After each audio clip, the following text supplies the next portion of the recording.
Welcome to the RotoWire Premier League betting show. This is Kits and Wagers. I am Adam Zdroik, joined by Chris Owen, talking Game Week 5 in the Premier League. We just had the first iteration, the first week of the new Champions League.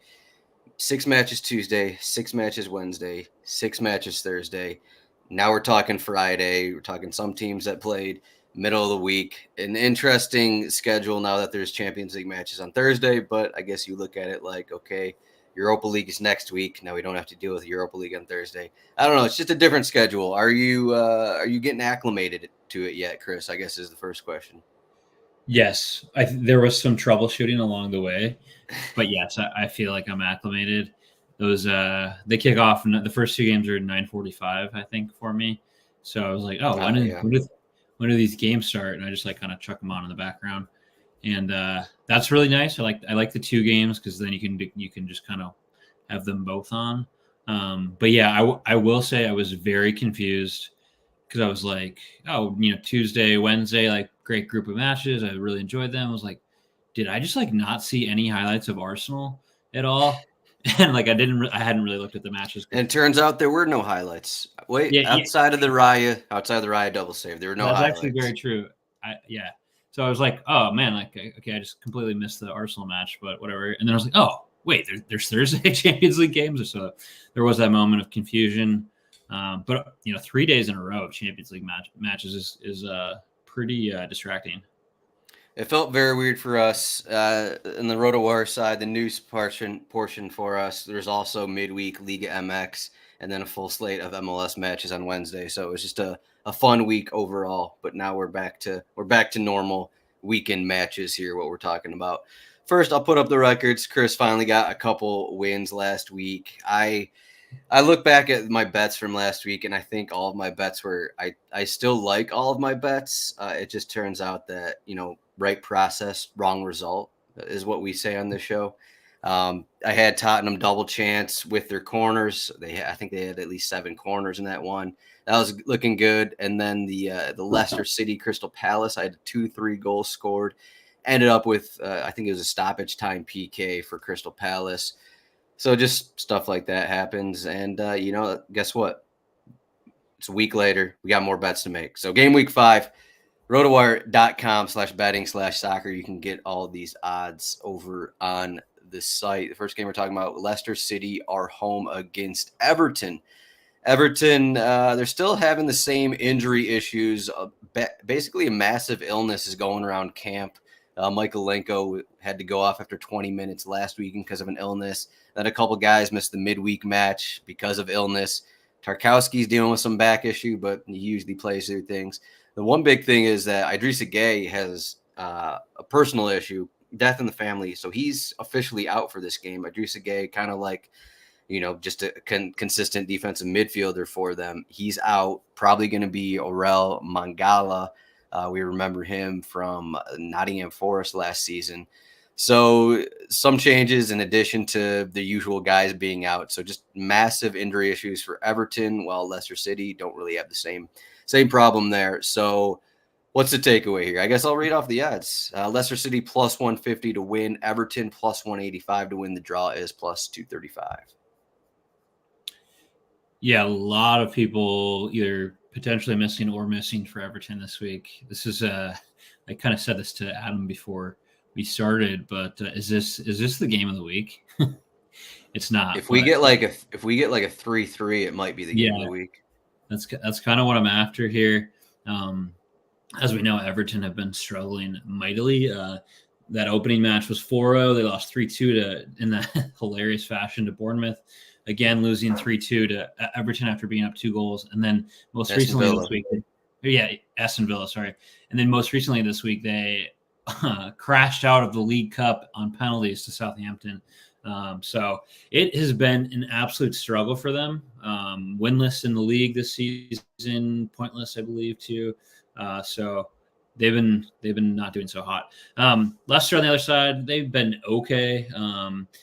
Did get a draw against Leicester City last time, or against Crystal Palace, last time out. Also opened the season with a 1-1 draw against Tottenham. So kind of a mishmash of results, have yet to get their first win inside of the Premier League. They did beat Tranmere Rovers in the League Cup. So varying levels of results here for both teams. None of them really great or anything to write home about. So I'm looking forward to what should be a pretty back and forth match here. You started off with all the injury issues with Everton. I think this plays a role. Leicester at home, of course, too, which should give them a little slight bump. And you see that with the plus 150 money line over Everton's plus 185. So they are favored. Thought about that right away, right off the bat. Not necessarily the play that I want to go with. I think, given the injury issues that Everton have, the fact that they are conceding a ton of goals this season, I like the over 2.5. It's minus 110. If you want to, if you're like, Chris, I think that makes sense, but I really like Leicester in the spot, which I do as well. But if you want to sweeten it a bit, you can go same game parlay with Leicester double chance. It's over 2.5. Leicester double chance and over 2.5 goals. It's plus 140. So you're definitely getting better odds there. And I like it, but I'm a little bit weary of, the bottom of the table scrap here and seeing what happens. I don't like, at what point does Sean Dyche get a response from this Everton side who have been legitimately embarrassing? I don't know. So I like the over. Pretty safe bet here. Like I said, if you wanted to sweeten it even more, take pretty safe bet at home. I feel pretty. Yeah, I mean, Leicester's given up what? Everton alone have given up over 2.5 goals every single game. Yeah, no, it makes sense. It almost feels like, for me at least, it's going to be at some point in the second half, it's going to be 1-1. And then it could either go off the rails and have a bunch of goals happen, or someone's going to get the winner. And I think it could be either side. But yeah, I mean, you just look at the Everton back line. I think Dwight McNeil played at left back midweek. They're still on Ashley Young at right back. And then their two center backs are beat up already without Jared Branthwaite. That's just been a massive problem. Then you throw in Onana, went to Aston Villa, and that, Eric Boonham has been pretty good, but you throw out Gay as well. There's just been a lot of problems for Everton, especially defensively. They are scoring though, so this makes sense for your bet. So I mean, they're actually getting goals, also, which is always a problem for Dyche teams.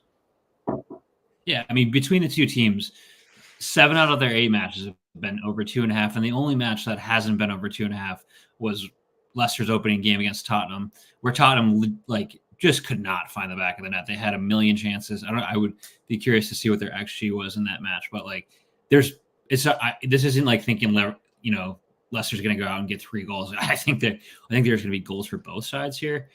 Everton obviously giving up 3 a game in all 4 matches. And then Leicester being, in a couple shootouts as well. So between the two teams, I feel like there is goals to be had. Yeah, you could actually, maybe not. I was trying to do both teams to score and over 2.5, but it's not letting me do that. All right. Well, my request cannot be handled, so it is not allowing me to do that. You probably could get better odds on that because that would imply some kind of 2-1 result or 2-2 even. Either way, you're probably maybe getting plus odds there. But yeah, let's go to the next game here. Next game, we have a excellent battle between two newly promoted teams, Southampton, Ipswich Town. I don't think I did talk. Was it? I can't remember if we talked about Ipswich Town or not. I'm not even sure we talked about Southampton. We did. Okay. I think you talked about Ipswich. Okay, yeah, I did talk to the Brighton Ipswich Town last week. I had Brighton money line in the first half, which did not hit because it was scoreless. But looking at this one, Southampton and is just struggling. Russell Martin massively changed his lineup last week, then kind of rotated a bunch midweek. He's trying to figure some things out. Adam Armstrong has already been benched. He scored however many goals, led the team 20-plus goals last season. Couple matches in the season, he's already been benched. Southampton struggling. Ipswich Town getting points, which is, a positive for a team like Ipswich Town. They took a point at Brighton, and then they got the 1-1 result. I think it was against Fulham just before the international break. So good results for Ipswich, even if they haven't gotten a win. Southampton struggling a little bit more. You look at the matchups last season, Southampton kind of controlled possession. they ended up losing those games, though. Kind of what they've done a couple times in the Premier League. This is kind of like the Burnley way, where you or at least the prior Burnley teams, where it's like, okay, they came up in the Premier League. They're having some success and getting opportunities, controlling the ball, but they're not scoring and they're allowing goals. That's kind of what Southampton's been doing. So instead of, looking at a side or even goals, I'm going to corners here. And I think just Southampton at home, almost in a desperate spot because they need points. Home against Ipswich, you need points from this spot, whether it's 3 or, finally getting that 1 point. I think they're just going to come out and try and get something out of it. So I'm looking at corners. I have Southampton -1.5 corners. This is in the first half. Let me just double check. I probably wrote it down in the graphic wrong, but I believe it's Southampton -1.5 corners in the first half. And we are getting actually, this is full game. I am mistaken. I took full game. -1.5, full game, plus 105 is what the odds were this morning. So I think, I'll go with what you said. It's a safe bet. Southampton to get more corners, playing at home against Ipswich. Let's just do -1.5 corners, plus 105. This is I'm glad we're leading the show with back-to-back, like probably bottom 5 teams. Makes it a little We're just building spicy. up here. Yeah, we're building up to our big matches, I guess. But yeah, I mean, Ipswich did they play in the midweek League Cup matches as well, or was that just Southampton? I think Ipswich was already knocked out a few weeks ago. Yeah, I think so as well. But yeah, so I mean, Southampton played Everton on, was that Wednesday, I think? So a little short week, but they did sit some guys, at least had them off the bench. So it's not like they trotted out their starting 11. So, I mean, a little bit of context there, but yeah, I like this bet. We're big Ipswich guys here this season, so we'll see what happens. Tractor boys, exactly. Yeah, so, we bashed the Tractor Boys last week and then lost that bet, and they got the point at Brighton. Dude, never bet against the Tractor. Tractor Boys. Okay, Chris, here we go. Liverpool are at home, bounce back from last week, and they already technically bounced back in Milan midweek in Champions League. But Liverpool are -350 to win. Bournemouth +800. The draw is +500. News came out this morning that Alisson's actually dealing with some kind of maybe a hamstring issue. Had it before the Milan game, played through it, still bugging him. So we'll see if he starts. If not, it'll be Kelleher getting the start there. Bournemouth the same. So Liverpool bounce back in league play. So this is do you think, I guess I'll start with a question on who you think is going to start. Gakpo looked pretty good midweek. Do you think Gakpo stays in the 11, or is it going to be Luis Diaz again on that left wing? Jeez, really hitting me with the hard-hitting questions to start this match. Yeah, that's what I'm here for. I think it's tough to say. Gakpo looked like super good on against Milan. He was dangerous, like threw it pretty much probably the player of the game. I honestly think so. But Diaz, I think the big complaint after last weekend was that Slot didn't do really any rotation. He brought out the same front 3 that he did in the last.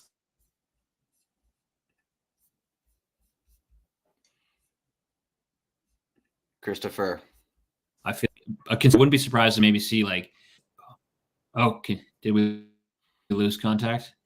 Yeah, we're going in and out. It seems like some hacker just went on and just commented a bunch of W's to us, and you slowed down a little bit. But yeah, I think we're good now. Dunk's Dance Diaries just hacked our show, I think, is what happened. All right. Yeah, that was crazy. Just W'd our show. I'm getting we'll figure this out. I'm getting a recording error, but I'll start from the top here. Yeah, I mean, I think definitely some selection questions here for Liverpool. Like I said, Gakpo was electric against AC Milan. Diaz will win. Diaz was, he's pretty good. But the big complaint was that Slot did not rotate against Forest, and they looked flat. They couldn't find really much in attack. So I think maybe the number one move here, the most likely, rotation is Diogo Jota hitting the bench, and maybe we see Darwin for the first time this season as a starter. He's only played 88 minutes so far, and so I feel like now would be a good time to get him in the mix. So I think that would be the rotation we're most likely to see. It's a kind of a toss-up between Gakpo and Diaz to start. But anyways, interesting matchup here. Bournemouth is, Liverpool's definitely given it to Bournemouth over the past couple of years. There was that 9-0 win. I think that was 2 seasons ago, maybe.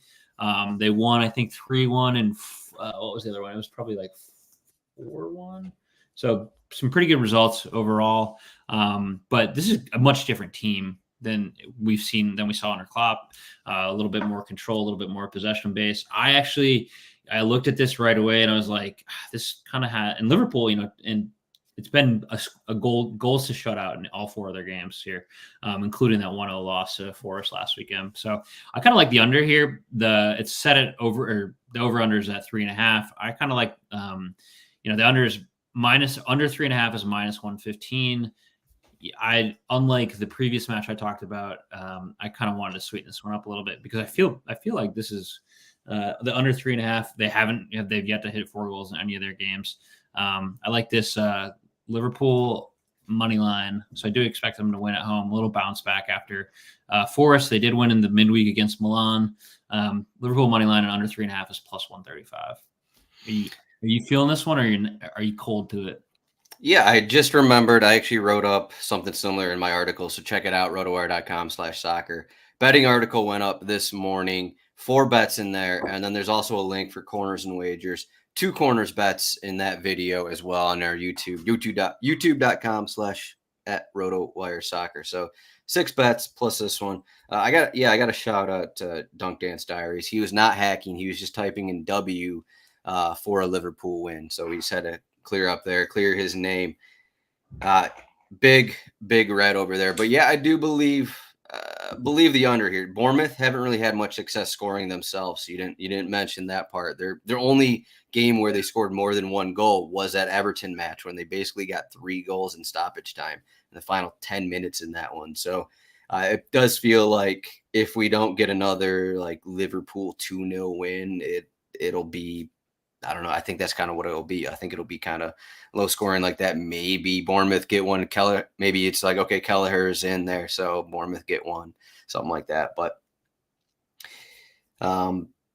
yeah, we're just getting a rundown here from Dunk Dance. Yes, Dango Otara and Tyler Adams will be out as well for the Cherries. Tyler Adams, the American, who is dealing with many injury issues. He's been out for a minute.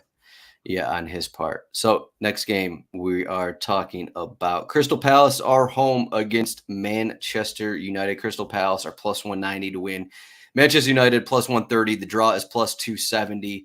Doucouré has a bit of an issue. He started last weekend. Now he's going to be out for about a month. We'll see what happens. It sounds like Mason Mount and Højlund may be back, at least on the bench for Manchester United. I'm not sure anything matters too much, but I look back at these matchups last season, and we did have I guess Ten Hag made a point to mention it in his press conference, just talking about, okay, this is completely different than last season. You look back at that 4-0 result. Olise had a brace in that one. Also, Casemiro and Johnny Evans started at center back. So, yeah, I think for once I'll agree with Ten Hag saying it was a completely different team, completely different situation.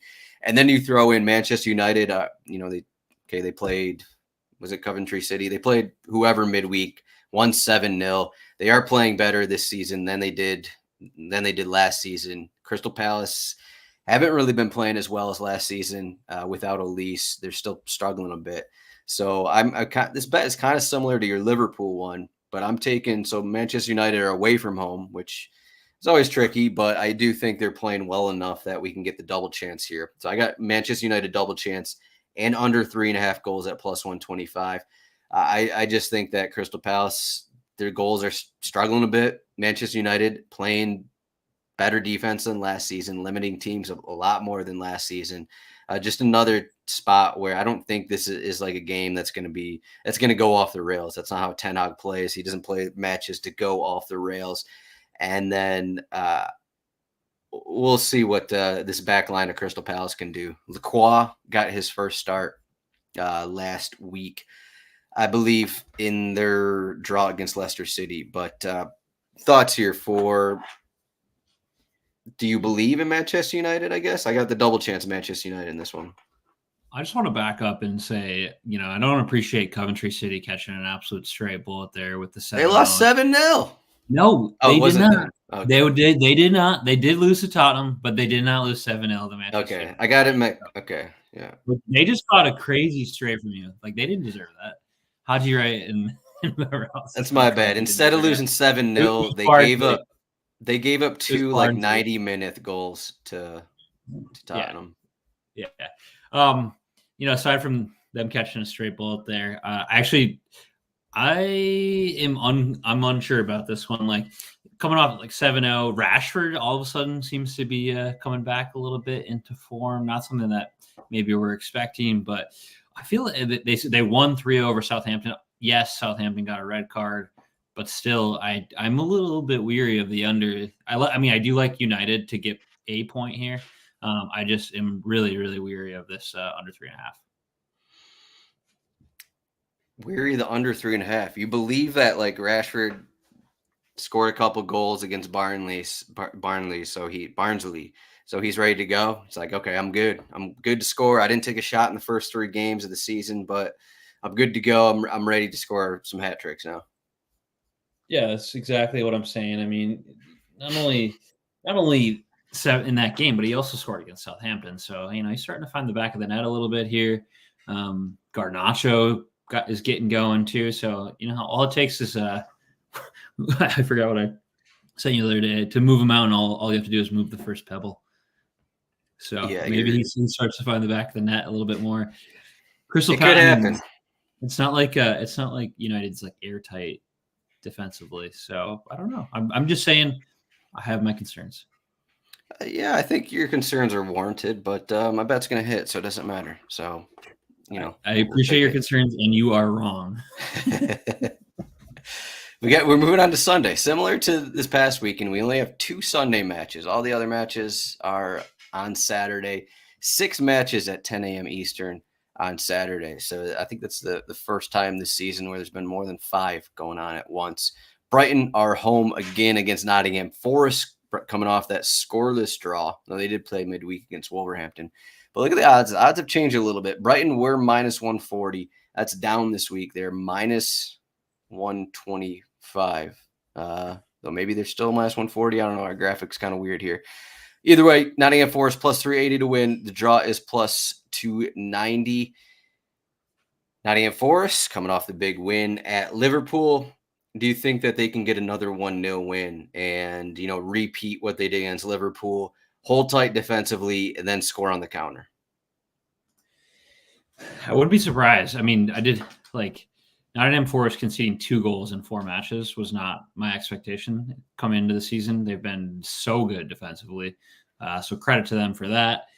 It's not like they've been like amazing in attack. I think, their attention to detail on the defensive side is definitely like hurt them a little bit. No, maybe not hurt them. It's not the right word, but held them from, being kind of the more open side that we saw a little bit last season. So a bit more organized, a bit more defensive. It's working for them. Away to Brighton, that's definitely a strategy that has worked for a few teams. I am weary of this game. You'd expect a Brighton side that has, plays really, fun, free-flowing football to score a lot of goals. But I think the under was intriguing to me initially. I didn't take it here, but I fell back on a classic Kitson wagers. A Kitson wagers bet. Yeah. A classic Kitson wagers bet is to fall back on the corners when we're not quite sure who's going to win or who's going to. It's like, all right, just bang some corners down. So I started out a few different places. I looked at the Brighton over is 6.5. The Brighton over 6.5 corners is plus 100. Brighton, you get even better odds. Brighton race to 7 corners. So if you like the over, just hit the race to 7 corners because you're going to get plus 110. But you look at Forest and, on the RotoWire.com handy dandy cheat sheet here, Forest has not given up a ton of corners. Like they're averaging, 5 corners conceded per match here this season. And then when you look at them away, also, about giving up slightly more, which, you typically expect for a team that is playing away. They're giving up 5.5 corners, small sample size of 4 games, but still good enough for me to at least like give some value to. So I had to stay away from the Brighton over 6.5 corners. And I'm actually going to go kind of like game style here. I think it's attacking early and then kind of settles down in the second half as, Forest potentially tries to hold on to points, whether it's at 0-0 or battling. I'm not sure. But I like over 4.5 corners in the first half. And Adam was giving me crap for this pre-pod, but it's -125. Definitely, wish the odds were better, but you saw the graphic to begin the show here that had my record. So we're just battling back. We're just going to get the ball rolling downhill here. I like this over 4.5 corners in the first half at -125. -125. Yeah, I'll as I told you, I probably like Brighton -1.5 corners in the first half a little more, and you're getting plus odds. I just feel like if you're going for over 4.5 corners, it seems likely that most of those will come from Brighton. So it's just my thought process, unless that doesn't happen. Unless Brighton, unless it doesn't happen, I guess that's what it comes down to.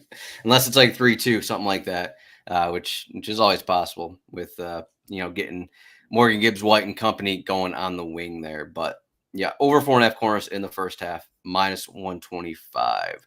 The biggest matchup on paper for the weekend, Manchester City are home against Arsenal. Manchester City -120. That is down from -140, which was roughly a week ago. -120 to win. Arsenal +360. Martin Odegaard is still out. And that's kind of it there. De Bruyne picked up an injury midweek. Doesn't seem like he's going to start. So maybe is that when the odds went down? Maybe the De Bruyne injury is part of the reason the odds went down a little bit. So, I mean, even though if De Bruyne isn't ready to start, they still have Foden, they still have Gundogan, they still have plenty of options to come in here. Gundogan started last week. Foden didn't start last week. I don't think Bernardo Silva started in the last league match either. So plenty of options there. But this one has just all the makings of 1-0, scoreless draw, similar to the games we saw last season. Unless something crazy happens, I just watched the interview with Rodri after they won the title. It called out Arsenal for playing for the draw in this spot last season. It was a scoreless draw there. And now without Odegaard, I mean, we saw him the last couple matches. They needed the set piece goal against Tottenham and the scoreless match against Atalanta. It's just not the same kind of threatening side of Arsenal without Odegaard in there. It's just not really working. Then you combine that with Manchester City. It just feels like, okay, this is going to be a low scoring game. So I tried to do something a little different, but I was like, let's just get simple. I looked at under 1.5 first half, under 3.5 for the full match, but I'm just like, nah, let's just do Manchester City. This is a single game parlay. Manchester City double chance, under 2.5 goals, +120. Getting plus odds there. Seems pretty safe here unless Arsenal get another set piece goal and win it 1-0. I just don't think that's happening here, like the last week match. So what do you think? Are we is it safe to say it's going to be 1-0 scoreless draw kind of thing again? Yeah. I mean, I lean towards that. Is this a safe Both bet? of them coming up. I don't know. Nothing's a safe bet. I'm a little, both coming off some pretty tough matches. I mean, 0-0 versus Inter for City on Wednesday. Arsenal coming off 0-0 against Atalanta yesterday on Thursday. Mm-hmm. So like neither team was like, I think City controlled their match as they do, and Inter definitely had some good opportunities to score and go win that. Atalanta, I thought, was the better team. They were at home, so whatever. So I'm curious how I think they both had to travel too. So I'm curious how Arsenal one less day to get ready for this match. So I do like the Man City double chance here. Plays a huge role in back-to-back games against like really tough opponents. So I think that makes sense. The under though, yeah, the head-to-head, these matches are like, I feel like always pretty low scoring, pretty like defensive chess matches. So I'm definitely a little bit more interested in the under than the over. There we go. Safe bet. Chris said it here first. Guaranteed plus 120 winner on this one. That's it. That's Guaranteed. 6 bets. 6 bets in 30 minutes. How about that? Here's the cheat sheet if you're watching on YouTube or Twitter. RotoWire.com/soccer trial. 48-hour trial. Liverpool are the biggest favorite, followed by Tottenham, Aston Villa. What do you think about these Tottenham Aston Villa matchups here? Tottenham home against Brentford, Aston Villa home against Wolverhampton. What do you think about a parlay some way with those games? You got a favorite there? I'm off Wolverhampton for a couple weeks, I think, after last week. That hurt you too much. I had them in a double chance, and I think it was over 2.5. Yeah, over 2.5. Plus 145. So plus 140, they were, winning. It would look good, and then all of a sudden they weren't. Pretty late in the match, so it pissed me off. So I told you not to take that, so you're welcome. Whatever. But yeah, I mean Villa coming off a pretty solid result, I think, in the Champions League on Tuesday. Tielemans, that was a sick goal he scored. Nice little bring, touches it down and hits it on the second touch. That was beautiful. So yeah, I like them. Well, hopefully they beat them Wolves 4-0 for retribution against my bet last weekend. So we're going Aston Villa money line over 3.5. Both maybe not. Maybe both teams to score. I'll say both teams to score. Let's do over, and I'm going both teams to score in this Tottenham Brentford game as well.